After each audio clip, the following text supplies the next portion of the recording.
the attacking motor torpedo boats apparently had a small Star of David flying, but that was not seen by very many people, if any.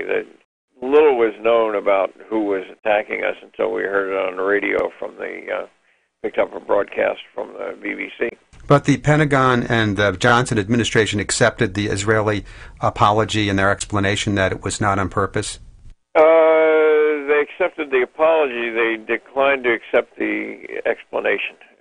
Dean Rusk himself, as Secretary of State, has said many times that they accepted the apology for diplomatic reasons. They never believed their story about it being an accident or why it. Nonetheless, there was a court of inquiry that was held immediately afterward. Did it result in a finding that Israel was culpable? Or did it address that? The court of inquiry was told what to find. They concluded that the attack was deliberate and that Israel knew they were attacking an American ship. That was not the finding that they published because they were ordered by the White House to publish a false report. There is now online in my website and elsewhere a sworn statement by the legal counsel to the court who says they lied. They published a false report, and even that report was changed in Washington. The members of the court signed it and sent it to Washington, where pages were removed and other pages were rewritten. There was an independent commission that studied the Liberty, headed by the former chairman of the Joint Chiefs of Staff, Admiral Thomas Moore, in 2003. And he said, quote, there has been an official cover-up without precedent in American naval history, end quote. That's right. He published that report, which contradicts the official report and concludes that it was a deliberate attack. Have any surviving members of the crew ever had the opportunity to testify about the attack before a congressional committee? No. We have been asking for 40 years for an opportunity to testify. In fact, that's one of the ironies of this thing. There's a bankruptcy magistrate in Florida who spends his time trying to disprove the story of the Liberty. He's written a book in which he claims that there have been 11 or 12 official government investigations, 5 congressional investigations, and that they have all proven and concluded that the attack was a tragic accident. And that is a tragic lie. There has never been a government investigation that concluded that the attack was an accident, as the Israelis claim. Would you, at that slight date, 40 years after the attack, would you like to see a congressional investigation? We still ask for that. Nobody will give us that. We thought when the attack first occurred that the lies that were obviously being told by the Israeli government would be corrected when we had a chance to testify. But we were never allowed to testify. We were not allowed to tell our stories even to the Navy Court of Inquiry. And after that, no member of Congress ever held hearings. Our story was never legally, officially told anywhere in government.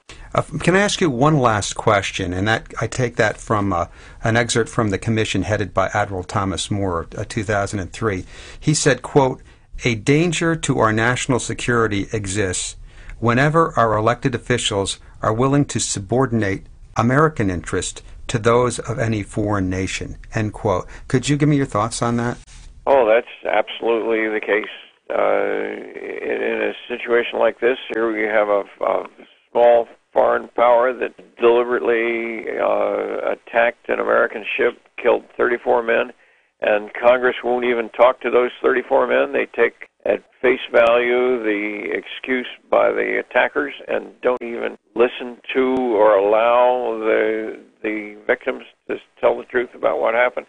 The only way we have ever had a chance to tell the story is in places like this radio show and an occasional book or letter to the editor. The people who attacked us are much better financed and more numerous, and every time we tell a story, the bad guys are out there calling us liars.